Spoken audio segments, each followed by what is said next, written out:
మా అమ్మాయి ఏంటో చెక్ చేసుకుంటుంది వాళ్ళ పూలు వచ్చినాయా రాలేదని. చూద్దాము. ఏంటన్నా వచ్చాయా పూలు ఈరోజు ఏమన్నా? దానికి ఒక విషయం తెలియదు పాపం. ఇప్పుడు చెప్పాలి నేను ఎందుకు రాలేదు ఒక పువ్వు కూడా అంటే చెప్తా. ఇదిగో మొత్తం చూసా, మళ్ళీ చెట్టు అంతా కట్ చేసేసాను. పాపం వచ్చి చూసుకుంటుంది మా పాప. అది సంగతి తెలియదు కదా. విరజాజులు కూడా ఒక్కటి రాలేదు. చిన్న చిన్న మొగ్గలు ఉన్నాయి. రాత్రి భలే వచ్చినాయండి. మొత్తానికి రాత్రి అయితే 9 పూలు వచ్చాయి. భలే హ్యాపీగా అనిపించింది. మా బంగారు తల్లి చెక్ చేసుకుంటే తనకి చెప్పలే. నేను ఇందాక వచ్చి నీళ్లు పోసి వెళ్ళాను. ఇదిగో చెట్టు అంతా చూడండి ఎలా కట్ చేసి ఆకు దూసేసారనమాట. అక్కడ కూడా చూడలేదు కదా నువ్వు. అది అక్కడ కూడా కట్ చేసా. మా పాపకి తెలీదు. కొంచెం మొగ్గల గురించి ఆపానులే పాపం. వాటిని చెప్పాలంటే మొగ్గలు ఉన్నాయి. ఇంకో విషయం ఏంటంటే నీకు నీ తల్లో చూపించి చెప్తా నేను. ఇదిగో ఇవి ఈ 2 మొగ్గలు. ఇగో ఈ 2 మొగ్గలు ఇవి కోసుకొచ్చా ఇందాక నీళ్లు పోసి. తనకి తెలియదు పాపం ఉన్నాయి అనుకుంటుంది అనమాట. కట్టి పెట్టేసా మా అమ్మాయికి చక్కగా. మా బంగారు తల్లి పెట్టేసా నేను. ఏది చూసారా నెలవంక వచ్చింది చూసారండి. మా పాప ఇందాక నుంచి వస్తుంది నెలవంక కల్లి. నిన్న బాగా వచ్చింది. ఇంకా నిన్న వీడియోలో కూడా బాగా వచ్చింది అనమాట. ఈ రోజు ఎందుకో పైన కూడా మాకు ఇప్పుడే వర్షం పడి ఆగిపోయింది.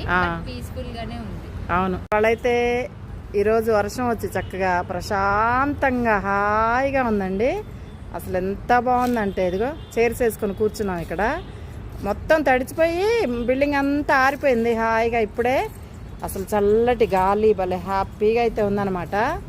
మా అమ్మాయి అయితే బిల్డింగ్ అంతా వాకింగ్ చేస్తూ తిరుగుతుంది అలా హాయిగా. హే ట్రైన్ వచ్చేసింది. అదిగో చూసారా అదనమాట సంగతి. ఇది మాత్రం కంపల్సరీ ఉంటుంది మన ట్రైను. అదనమాట సంగతి. ఇదిగో మన సెట్టింగ్ ఈరోజు. పైకైతే ఏం తెచ్చుకోలేదు తినటానికి. ఇప్పుడు ఇంటికి వెళ్ళి ఇడ్లీ వేసుకొని తినాలి. లైట్ ఫుడ్ అనమాట ఇవాళ మనకి. ఇప్పుడు 9 అయింది టైము. ఈ రోజు యాక్చువల్లీ బయటకు వెళ్దామని చెప్పి చిన్న చిన్న పనులు ఉన్నాయి అని చెప్పి మొత్తం రెడీ అయిన తర్వాత వర్షం పడింది. ఎంత హెవీగా కూడా పడలేదు.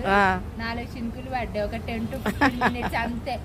సరే కదా అని చెప్పి మళ్ళీ ఇంట్లోకి వెళ్ళిపోయాం. 7:30 వరకు మొత్తం ఆగిపోయింది రెయిన్ అంతా. ట్రైన్ అంటున్నాను. సరే చల్లగా ఉంది కదా, మబ్బులు కూడా అప్పటిదాకా ఉన్నాయి, తర్వాత పోయినాయి అని చెప్పి పైకి వచ్చాము. ఇదిగో ఇలా ఉంది సూపర్. అది సంగతి. చల్లగా హాయిగా ఉంది. గుడ్ నైట్ చెప్పు నాన్న అందరికి. గుడ్ నైట్ అండి. బాయ్. గుడ్ నైట్ అండి అందరికి. నేను మీ జయలక్ష్మి. నమస్తే. బాగున్నారు అందరూ? అందరూ బాగుండాలి. అందులో మేము ఉండాలనుకుంటున్నాము. భోజనాలు చేస్తారా ఇంతకీ? మేమైతే చేయలేదు. ఇప్పుడు పైకి ఉన్నాం కదా, కిందకి వెళ్ళి ఇంట్లో ఇడ్లీ వండుకొని తినాలి వేడివేడిగా. పైకి తెచ్చుకుందాం అనుకున్నా కానీ వద్దు. Good night.